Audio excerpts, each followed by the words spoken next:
আজ থেকে ঠিক ৩ বছর আগে শুরু করেছিলাম আমার ইউটিউব চ্যানেলের জার্নি। সেই ইউটিউব চ্যানেলের জার্নিতে সবচেয়ে বেশি আমাকে যে সাপোর্ট করেছে সে হলো আমার হাজব্যান্ড।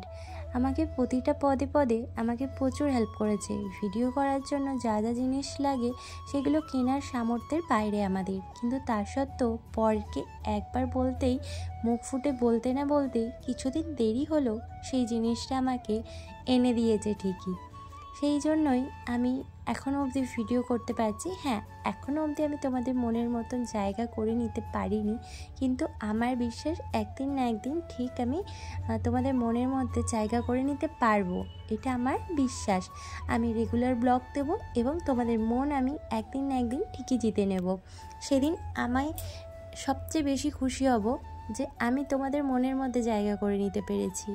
বরের কাছ থেকে ভিডিও করার জন্য অনেক কিছু লাগে, কিন্তু বরের কাছ থেকে চাইতে না চাইতে আমি সেই জিনিসটা পেয়ে যাই। একবার মুখ ফুটে বলতে না বলতে সেই জিনিসটা আমাকে বর অনায়াসে এনে দেয়। প্রথমে আমি আমার ভিডিও করার জন্য একটা সেলফি স্টিক কিনেছিলাম, দেন অনেক কিছু রিং লাইট থেকে শুরু করে সমস্ত কিছু আমার বর কিনে দিয়েছে। এবং বরকে আমার খুবই ভালো লাগে যে কোনো কিছু বললে মানে সেটা কিছুদিন দেরি হলেও, আমাদের মতন মধ্যবিত্ত ফ্যামিলিতে কিছুদিন দেরি হলেও সেই জিনিসটা আমাকে ঠিক যে এনে দেয়, আমার ভিডিও করাতে যে আমাকে এতটা হেল্প করে, এইটাই আমার অনেক ভালো লাগে।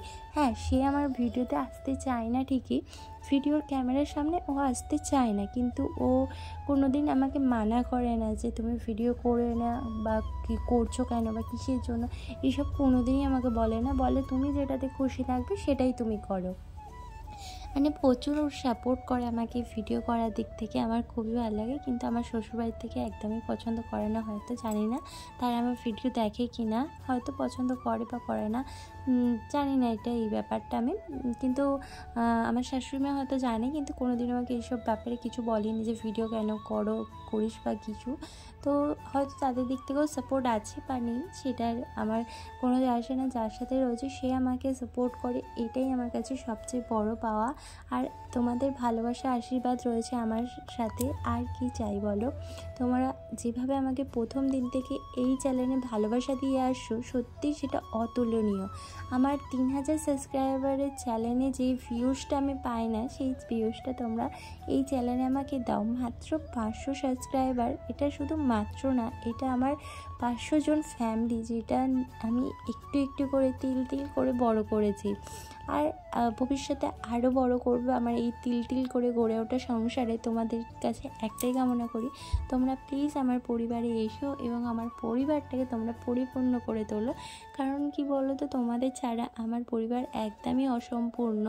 তোমরা আমার পরিবারে এসো এবং আমার পরিবারটাকে ভালোবাসো, এটাই আমি মন থেকে চাই। আর তোমরা আমার পরিবারে আসলে আমি ভীষণ ভীষণ খুশি হব। তোমরা ভিডিও অনেকেই দেখো কিন্তু কেউ কমেন্ট করো না, লাইক করো না।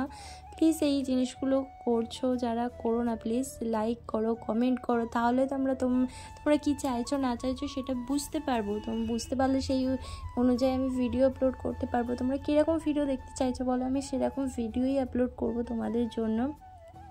তোমরা যেরকম বলবে সেরকমই ভিডিও আমি করব, আর এর থেকে ভালো ভালো। আর আরেকটা কথা যেটা শেয়ার না করলে আমার মনে হবে যে বৃথা। এই ক্যামেরা কোয়ালিটি দেখতে পাচ্ছ ভিডিওটার, একটু না অনেকটাই খারাপ, কারণ এটা হলো পরের ফোন থেকে ভিডিও করা। সবচেয়ে ভালো ফোনটা পর আমাকে দিয়েছে, কারণ যাতে আমি ভালোভাবে ভিডিও করতে পারি সেই জন্য। আর খারাপ ফোন সেটা মানে যেটা পুরনো ফোন অনেক দিনের আগে আর পুরনো মডেল, সেই ফোনটা নিজে ইউজ করে। আর সবচেয়ে ভালো ক্যামেরার ফোন আর দামি ফোনটা আমাকে দিয়েছে। প্লাস কালকে আমাকে আরেকটা জিনিস কিনে দিয়েছে, যেটা তোমাদের আজকের ব্লগে শেয়ার করবো বলেছিলাম, কিন্তু শেয়ার করা হলো না। আমি কালকের ব্লগে তোমাদেরকে অবশ্যই শেয়ার করব।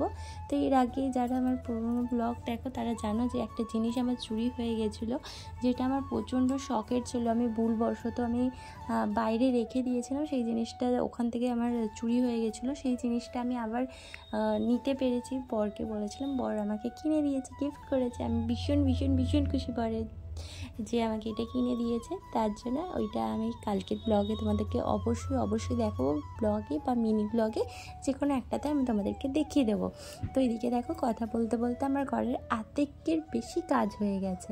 আর এদিকে কাপড় জামাগুলো ধুয়ে দিচ্ছি, কারণ অনেকগুলো কাপড় জামা পড়েছিল, সেগুলোকে কাচে নিয়েছিলাম। কেচে নিলে এদিকে বাইরে অনেকটা রোদ এসেছে, তাড়াতাড়ি করে শুকিয়ে যাবে জামা কাপড়গুলো। আমার কথাগুলো তোমাদের কেমন লেগেছে অবশ্যই তোমরা জানিও আমাকে একটা কমেন্টের মাধ্যমে। আর যারা ফেসবুক পেজ থেকে দেখছো অবশ্যই তোমরা একটা করে ফলো করে দিও, আর তাহলে আমার ভীষণ খুশি হবে। অবশ্যই ফলো করো, কমেন্ট করো, লাইক করো, সাবস্ক্রাইব করো, সব কিছু করে দাও। আর তোমরা আমার পরিবারে যারা যারা নতুন ভিউয়ার্স রয়েছে তাদেরকেও বলছি অবশ্যই সাবস্ক্রাইব করে দিও। আর আমার পরিবারে এসো, আমি তোমাদেরকে কথা দিচ্ছি তোমাদেরকে এরকম দারুণ ভিডিও তোমাদের সাথে শেয়ার করব। আর ভালো লাগলে অবশ্যই